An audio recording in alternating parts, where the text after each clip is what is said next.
मुझे तुमसे हो गया है प्यार, अब क्या करूं जी। ये भी और इसके साथ और भी बहुत कुछ, सिर्फ पप्पू के साथ। तो इसलिए पप्पू के ऑफिशियल चैनल पप्पू लश्कारा को सब्सक्राइब करें और साथ में ड्रामा सेंट्रल को भी। जी जी। अस्सलाम वालेकुम जी। आपको मैंने पिछले एपिसोड में भी बताया था कि पप्पू जरा ऑनलाइन टैप आदमी है। पप्पू ना वो पाकिस्तान सुपर लीग नहीं होती, उसका ट्रायल देने चला गया।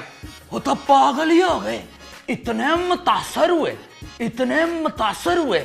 नहीं नहीं, मेरे टैलेंट से नहीं, मेरी टटाई से। कहने लगे यार बड़ा ही टीठ है तू, फिर आ गया है। और देखे ना जी, टैलेंट की तो पाकिस्तान में कोई कदर ही नहीं है। अब लाली के बाप को ही ले लें।